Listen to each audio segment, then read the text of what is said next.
I need for us to stop acting like the same little rectangle we use to scroll, text, shop, take screenshots, ignore calls, save memes, and lose passwords is also supposed to be the official headquarters for our entire life. It is not. Your phone is a convenience tool. It is not custody. And there is a difference, because convenience means I can get to it fast. Custody means I know where it lives. I know who controls it. I know how to recover it. And I know what happens if this device disappears tomorrow. That is the conversation. This is what I'm calling the new custodian. Not the person with 50 dusty boxes and no system. Not the person printing every random coupon and receipt from 2014.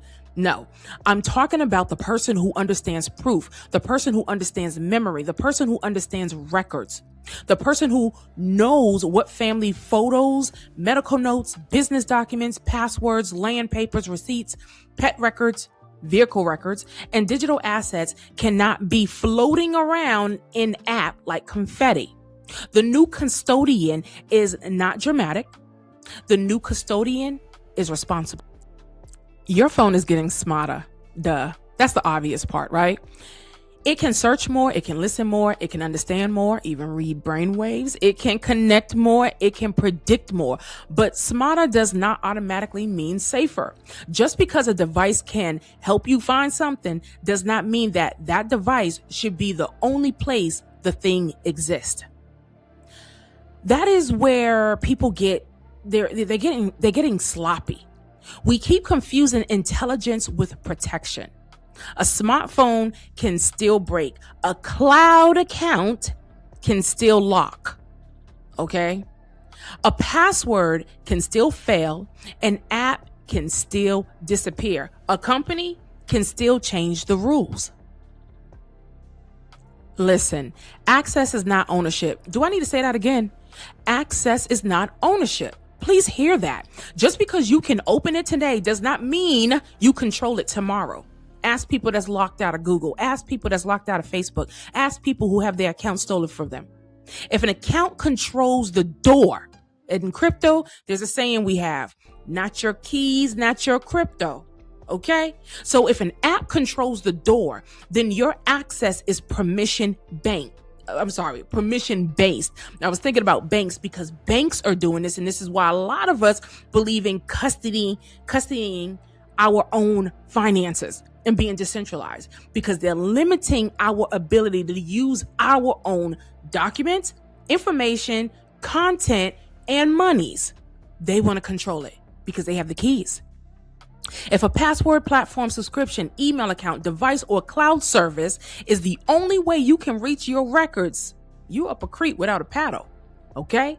Then you need to stop calling that a system. It's not. It's laziness. That is not a system. That is a doorway. And doorways can close and lock. You need something beyond. I think it's, just beyond. I think it's in my phone somewhere. Okay? We've all been there. You go trying to find something back in your phone, can't find it. Okay? That is not stewardship. That is gambling with your own records. And listen, I'm a 1980s baby, so we had to do everything the archivist way, the old school way. All right? And when these internets go down and when they mysterious lose our data and we have to rewrite history, which is what they're trying to do, you're going to be very grateful that you kept a lot of your documents. Now, let's talk about the data part without getting weird, but y'all know how I do. It's always weird. I'm not saying never use technology. I use technology. I still do a lot with AI. I was in AI before most people was even talking about it. I teach technology. I believe in using the tools, but I also believe in understanding the exchange. These systems get smarter because they learn from your use. They learn from what, we store, what we search, what we say, what we screenshot, what we save, what we organize, what we ignore, and what we repeat. Every single click, even your eyeball movement, if your little camera thing is not covered up, it's watching you, boo. It's knowing everything that you do. It's seeing how you react. It's looking at your facial features, how reading your facial signs, giving it cues so that it keeps you addicted to these devices. So the question is not, can the tool help me? Of course it can. Duh. The better question is, should this tool be the only place my life is stored? I hope not. A phone full of screenshots is not organization. Shout out to my neurodivergence and ADHDers, because I know that's the case. It is a digital junk jar, okay? It's a junk jar. All right, that's a tongue twister, right? And I know because we all do it. Screenshot the receipt, screenshot the confirmation number, screenshot the recipe, screenshot the kid's appointment, screenshot the password, hint, shouldn't do that. Screenshot the bank thing, screenshot the thing that you were supposed to come back to, but you don't. And then 3 months later, you're scrolling through 8,000 photos trying to find one piece of proof while your blood pressure is rising. That is not organization, baby. Okay? That is delayed chaos. A screenshot is a capture. It is not a filing system.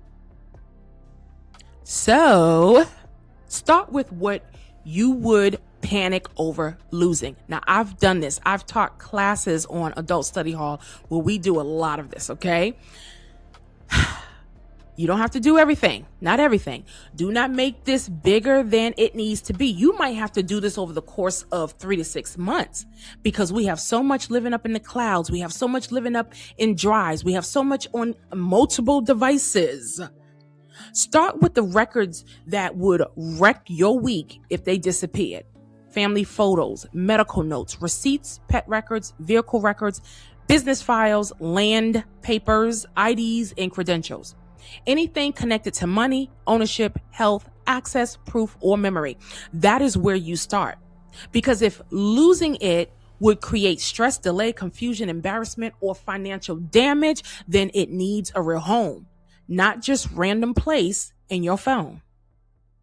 Listen, I have a trade in business clerical. All right. And I believe we need to go back to the boring systems that still work. Binders still work. Folders still work. File boxes still work. Hard drives still work, unless you got some floppy disks. But they don't make floppy disks no more, you know. Printed records still work. Password books still work when they are handled wisely. Make sure you have fireproof safes, all that good stuff locked up. You have a system, because there's a system to the system, okay? Everybody wants the newest system, the prettiest app, the smartest assistant, the fastest shortcut, but then you got to take a whole course on how to learn how to use it. And then because of AI, they changing it every other day. Let's just go back to some good old folders, some good old dividers and binders and filing cabinets. Okay.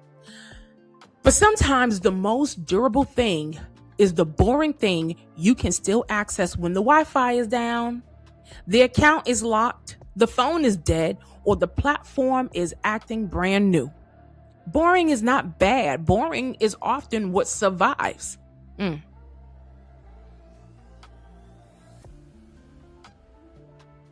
As we like to say, we like to have a backup to the backup to the backup. 3 copies are a system. 1 copy is hope. And I need us to stop building our lives on hope when it comes to records. Let me tell you something. And let me just say this. Let me go off script for a minute, because you have agencies right now trying to build freaking data centers on the moon. Why do they care?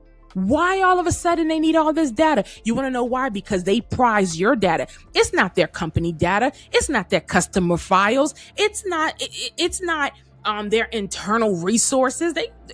Businesses have been running on their own service for the longest time. You know what it is? It's because they're stealing yours.